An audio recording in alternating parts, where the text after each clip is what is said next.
orang Yahudi.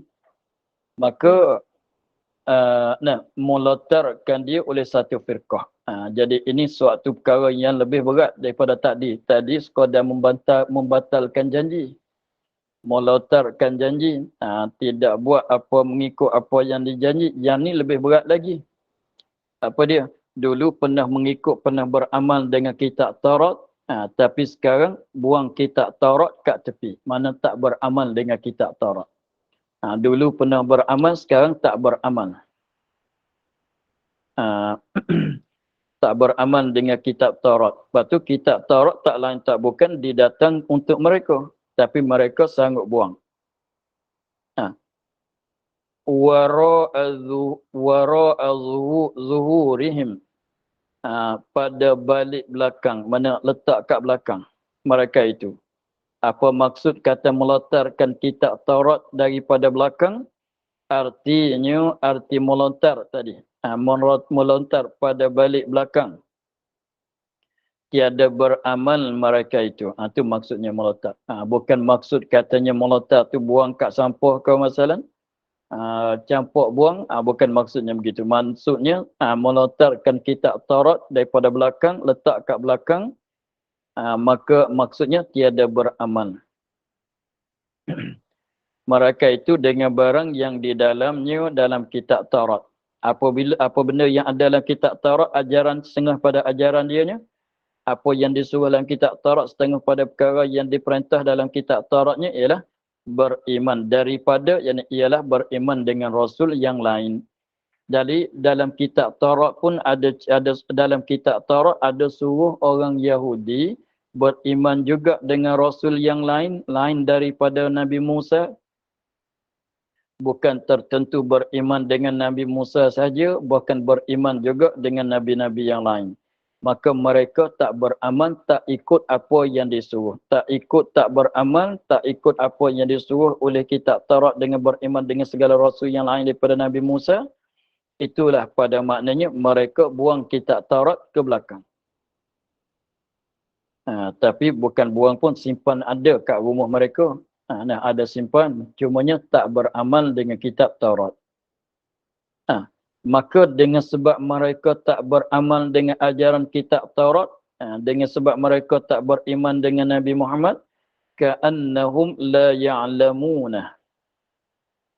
Seolah-olah mereka itu tiada mengetahui mereka itu barang yang di dalamnya. Seolah katanya dia tak tahu katanya apa benda yang diajarkan, ada yang disuruh di dalam kitab Taurat. Sebab dia sama. Kalau tahu tak beramal, sama dengan tak tahu pun tak beramal, tahu tak beramal pun tidak ada beza. Sebab tu dia katanya seolah-olah mereka itu satu firqah tadi tu. Satu firqah daripada segala Yahudi tiada mengetahui, tak tahu dia asal lagi. Barang yang di dalamnya, apa dia barang di dalamnya? Daripada bahawa Nabi Muhammad itu sebenar, Rasul yang sebenar. Atau bahawa Quran itu kitab Allah sebenar. Jadi seolah katanya tak tahu pun. Padahal bukan maksud katanya tak tahu, tahu tapi tak beramal macam tak tahu. Maka segala Yahudi mengetahui, maka semua orang Yahudi itu kalau mengikut hakikatnya, mengikut wakilnya, orang Yahudi mengetahui Nabi Muhammad sebenar, sebenar kitabnya Quran, maka segala Yahudi mengetahui Nabi Muhammad sebenar, kitabnya Quran sebenar, dia tahu jelas sangat. Tetapi sengaja ingkar. Tapi sengaja mereka ingkar, tak percaya. Saja tak beriman dengan sebab semata-mata degil dia, takabur, sombong dia, itu saja. Jadi kalau tanya mereka tak tahu betul ke? Bukan. Tahu sangat-sangat. Kenal sangat-sangat. Lebih kenal daripada anak mereka sendiri lagi. Sebab diceritakan sifat Nabi Muhammad dalam kitab Taurat itu cerita dengan secara rapi, dengan secara melengkapi. Tahu dengan secara melengkapi daripada kulit warna dia, tinggi rendah dia, berlahir kat mana, dibangkit pada umur berapa, melengkapi sifat Nabi Muhammad, tahu sangat-sangat, tapi saja mereka tak mengikut Nabi Muhammad dengan bukan kerana mereka tak kenal. Bukan kerana mereka tak tahu. Saja mereka tu nak ingkar dengan sebab berdengki, dengan sebab degil, takabur kepada Nabi Muhammad. Jadi, kembali pada ceritanya. Jadi, apabila tak beriman dengan Nabi Muhammad, tak beriman dengan Nabi Muhammad, pada maknanya seolah-olah mereka tak ikut ajaran kitab Taurat. Tak ikut apa yang diajarkan oleh kitab Taurat. Tak mengikut kitab Taurat, dia ikut kitab mana? Seolah mereka tak beriman dengan Nabi Muhammad. Dengan sebab mereka tak beriman dengan Nabi Muhammad, padahal dalam kitab Taurat suruh beriman dengan Nabi Muhammad, tak beriman. Padahal mereka itu tahu sangat-sangat, tapi tak beramal, tak mengikut ajaran kitab Taurat. Kemudian, tak ikut kitab Taurat tu, dia ikut kitab mana pula? Dia ikut apa benda? Sini ceritanya. Wattaba'u, kisah sihir. Kita lakah dulu. Wattaba'u ma tatlu syayatinu ala mulki Sulaiman. Dan telah mengikut mereka itu Yahudi akan barang yang dibaca oleh segala syaitan atas kerajaan Nabi Sulaiman daripada sihir. Ini yang dia ikut.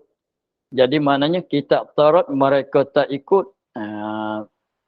Sepatut dia ikut, mereka tak ikut. Lepas tu kitab mana yang mereka ikutnya? Ialah mereka mengikut akan yang dibaca oleh syaitan, akan kitab-kitab sihir yang direka buat pada masa kerajaan Nabi Sulaiman. Mula di sinilah masuk cerita, masuk mula kisah sihir. Tapi kisah sihir lah, tapi ceritanya sambung dengan Banu Israel, bersangkutan dengan Banu Israel. Jadi orang Banu Israel dengan sebab mereka tak beriman dengan Nabi Muhammad, tak beriman dengan Quran, pada maknanya mereka letak kat belakang kitab Taurat, mereka tak beriman, tak beramal dengan kitab Taurat, tak mengikut kitab Taurat. Habis itu kalau tak mengikut kitab Taurat, ikut kitab mana, mengikut apa benda? Maka jawabnya mereka tak mengikut kitab Taurat sebab mereka mengikut akan sebuah kitab yang dibaca oleh syaitan pada kerajaan Nabi Sulaiman. Lepas tu kitab tu kitab sihir. Ikut yang tu. Maka di sini mulailah masuk cerita pasal sihir pula. Katanya kisah sihir. Wattaba'u ma tatlu syayatinu ala mulki Sulaiman. Dan telah mengikut mereka itu. Tak mengikut kitab Taurat, mengikut kitab mana? Mengikut yang ni. Dan telah mengikut mereka itu Yahudi, barang yang dibaca oleh syaitan. Yang dibaca, makna kita baca untuk orang lain dengar. Itu panggil tatlu. Dia ma tatlu, dia panggil tilawah. Dia tak panggil qira'ah. Kalau qira'ah tu semata-mata kita baca. Semata-mata kita baca, tak nak bagi orang dengar pun dia panggil bacalah, panggil qira'ah. Kita baca seorang kita pun panggil qira'ah. Tapi kalau baca untuk nak bagi orang dengar, kita panggil tilawah. Tatlu, tala yatlu tilawah. Tilawah Al-Quran. Dia kata tilawah Quran tu, kenapa tak baca qira'atul Quran? Dan orang-orang cakap tu, musabaqah, apa dia? Majlis musabaqah tilawah Quran. Dia panggil begitu kan. Tak, katanya majlis musabaqah qira'atul Quran. Kenapa? Sebab kalau qira'ah itu maknanya semata-mata baca. Kita baca seorang kita pun panggil qira'ah. Tapi kalau nak panggil tatlu tilawah tu maknanya baca untuk nak bagi orang dengar. Baca untuk nak bagi orang dengar tu panggil tilawah. Munasabah lah sebab para qari tu naik ke pentas baca bagi orang-orang yang hadir tu dengar, bagi pengadil-pengadil tu dengar. Begitu. Sebab tu dia guna tatlus syayatin. Dan telah mengikut mereka itu Yahudi barang yang dibaca oleh syaitan, dibaca atas kerajaan Nabi Sulaiman. Baca di atas kerajaan ini, baca di atas masa kerajaan Nabi Sulaiman. Apa dia yang dibaca oleh syaitan? Daripada sihir. Jadi maknanya baca buku tentang sihir. Dibaca tu pada zaman Nabi Sulaiman. Dan adalah syaitan, buku sihir tadi yang dibaca oleh syaitan kepada orang Yahudi dengar tu, dan adalah syaitan ditanamkan dia kan sihir, akan buku sihir. Tadi tu daripada sihir, ini daripada kitab sihir, buku sihir. Dan adalah syaitan ditanamkan dia, kan sihir, kan buku sihir tu pada bawah kursi Nabi Sulaiman. Dia tanam di bawah kursi Nabi Sulaiman. Kursi Nabi Sulaiman tu kursi yang Nabi Sulaiman duduk untuk nak meretah kerajaan dia tu lah. Kursi raja lah, mudah kata, sebab Nabi Sulaiman tu itu raja. Tanam tu di bawah kursi Nabi Sulaiman, kursi raja, sebab Nabi Sulaiman tu sebagai raja. Tak kala ditanggalkan, tak kala ditanggal, bukan ditinggal. Tak kala ditanggal kerajaannya, kerajaan Nabi Sulaiman. Ditanggal, bukan ditinggal. Ditanggal kerajaannya, kita nak gitu ya, ditanggal bukan ditinggal.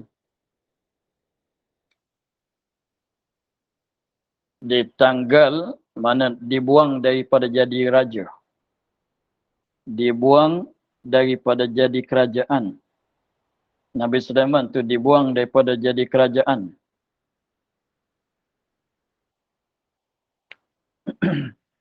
Masa dibuang daripada jadi kerajaan tu 40 hari masanya.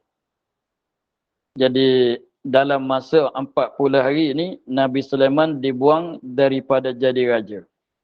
Tapi selepas pada 40 hari itu kembali pada jadi raja balik. Sebab Nabi Sulaiman dia mati dalam keadaan jadi raja. Dalam keadaan jadi kerajaan. Lepas tu dibuang dalam masa 40 hari saja. Kemudian dikembalikan kepada jadi raja balik.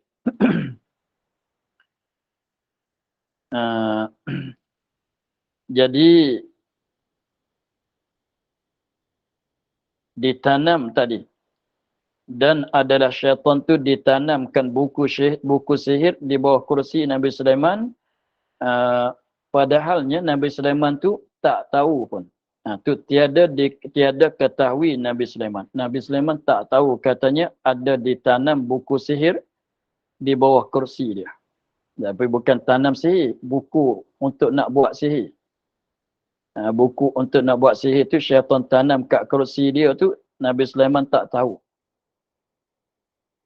Maka tak kala mati ya Nabi Sulaiman, apabila Nabi Sulaiman mati, maka berkata mereka itu hanya memilik, maka berkata mereka itu syaitan hanya memilik Sulaiman akan kamu, mana memsakai oleh Nabi Sulaiman kepada kamu dengan inilah, dengan buku sihir tadi.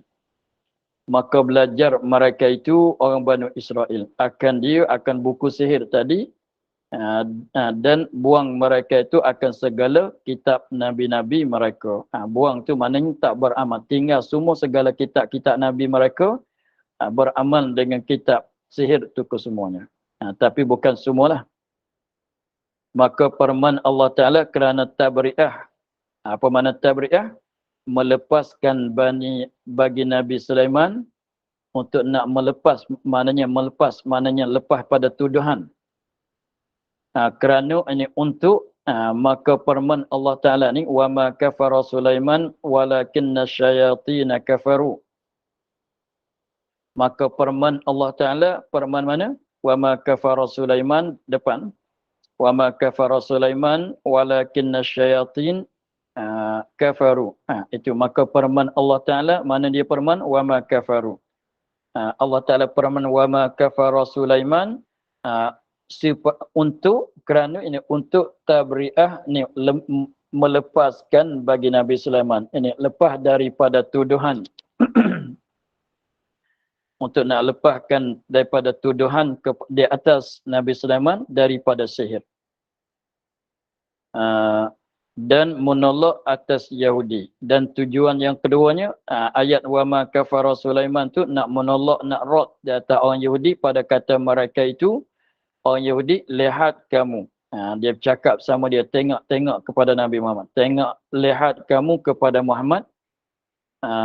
Cuba kamu tengok pada Muhammad. Macam mana dia sebut Sulaiman pada jumlah Nabi-Nabi. Ni sebut Nabi Muhammad tu sebut Nabi Sulaiman. Sebutkan Sulaiman masuk dalam golongan orang jadi Nabi. Dan tiada ia padahal tiada ia Sulaiman tu malaikat sihir. Tukang sihir. Nak cerita tu panjang. Kita ambil sikit-sikit dulu. Jadi ambil yang akhir ni dulu. Dia katanya dan tiada ia Nabi Sulaiman tu malaikat sihir. Jadi orang Yahudinya, orang Yahudi di sisi pandangan mereka terhadap Nabi Sulaiman. Orang Yahudi belum pada turun ayat ni lah, belum pada turun wa ma kafara Sulaiman. Ayat ni tu tujuan nak lepaskan tuduhan mereka kepada Nabi Sulaiman. Yang maknanya mereka pandang kepada Nabi Sulaiman tu ialah bukan Nabi, bukan tukang sihir. Maknanya orang pengasas ilmu sihir. Tukang sihir, bukan dia Nabi.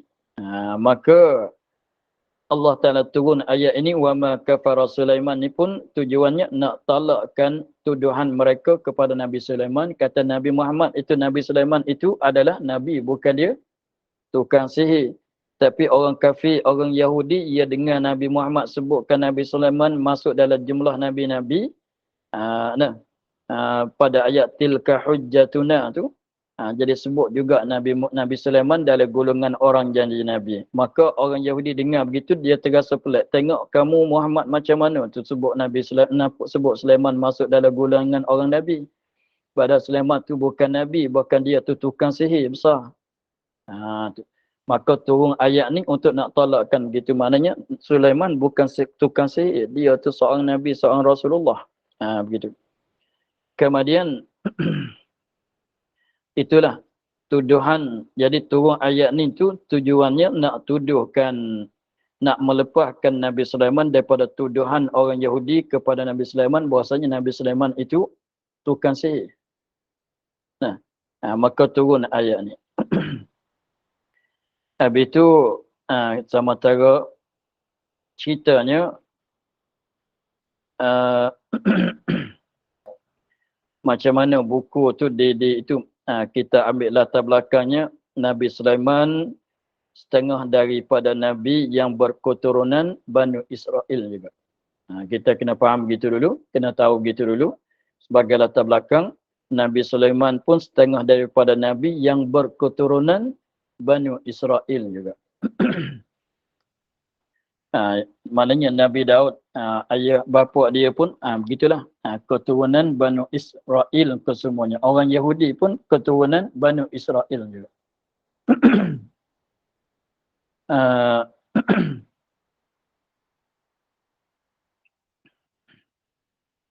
Sebab Nabi selepas pada Nabi Ismail, selepas pada Nabi Ismail, sepada Ishak, Yaqub, selain pada Nabi Muhammad tu, Rasul yang dibangkit tu keturunan Nabi Yaqub Bani Israel ke semua.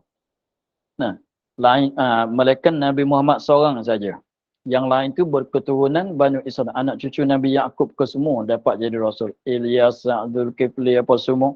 Nah, maka memanglah Nabi Sulaiman pun golongan Bani Israel juga, berketurunan mereka juga.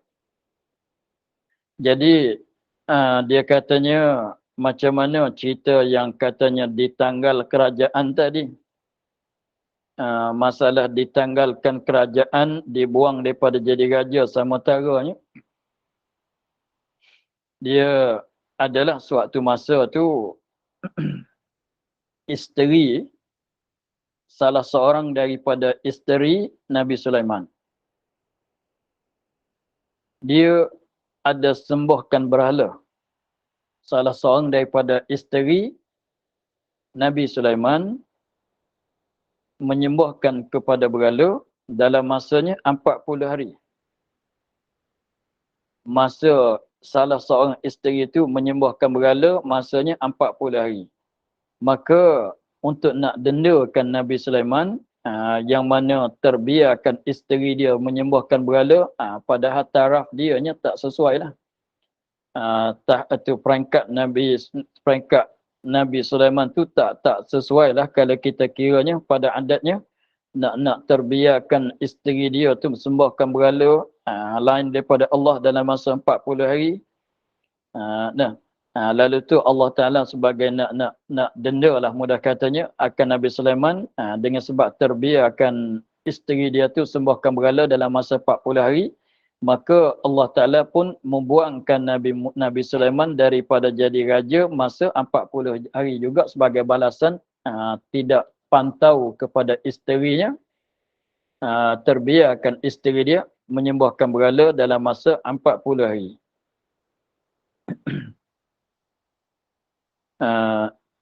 Itu pasal katanya ditanggal, tapi pada masa 40 hari saja, lepas tu dikembali balik. Tapi ditanggal tu bukan dengan secara Allah Ta'ala datang buang tu begitu, bukan. Dia ceritanya masa tak kita ambil hospital lalu dulu rekas.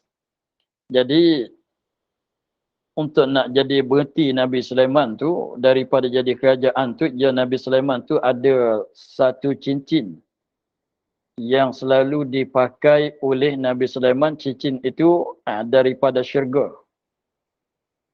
Maka apabila pakai cincin itu, Nabi Sulaiman diberi kekuasaan, diberi kekuasaan pada Nabi Sulaiman itu beberapa perkara. Dengan sebab pakaikan cincin, boleh bercakap dengan binatang, boleh memudahkan angin untuk dia, nak pergi ke mana-mana dibawa oleh angin. Jadi segala perkara tu diberi mudah kepada Nabi Sulaiman dengan sebab dia pakai cincin itu. Bukan cincin tu mempunyai kekuasaan mukjizat, bukan Allah Ta'ala bagi ke Nabi Sulaiman yang begitu. Jadi cincin tu cincin tanda kerajaan lah. Cincin yang dipakai oleh sebuah cincin tu yang dipakai oleh Nabi Sulaiman tu sebagai tandaan kata dia tu jadi raja. Dan cincin tu mempunyai mukjizat yang dibagi oleh Allah Ta'ala kepada orang yang pakai cincin itu. Maka setiap-tiap kali Nabi Sulaiman nak masuk tandas, dia buang. Dia buang, maknanya dia simpan kat luar lah. Dia tak masuk dalam tandas bersama dengan cincin itu. Maka pada satu ketikanya Nabi Sulaiman nak masuk tandas. Maka dia cabutkan cincin tu daripada jarinya. Dia simpan kat seorang isteri dia nama Aminah. Al-Aminah. Maka dalam kesempatan Nabi Sulaiman masuk tandas tu, datang oleh jin, satu jin, datang kepada isteri yang pegang cincin Nabi Sulaiman tu, Seorang isteri Nabi Sulaiman yang mana pegang cincin Nabi Sulaiman ketika Nabi Sulaiman masuk tandas, datang oleh seorang jin, satu jin buat rupa Nabi Sulaiman. Buat rupa Nabi Sulaiman, maka jin tu buat rupa Nabi Sulaiman, minta cincin. Mana cincin yang aku bagikan engkau pegang tadi? Maka isteri dia tengok, dia tak tahu katanya jin sebab datang rupa Nabi Sulaiman. Maka isteri nama Aminah tadi serahkan cincin tu kepada jin itu. Maka apabila serahkan cincin, macam kata tadi, cincin tu ialah sebagai tanda jadi kerajaan. Maka apabila dia buat rupa Nabi Sulaiman, dia pergi duduk di atas kursi Nabi Sulaiman. Di situlah dia buat kesempatan, buat buku sihir dan ditanam di bawah kursi. Itu ceritanya. Nampaknya masa tak nak izin itu kita cerita balik lah. Kita ulang balik.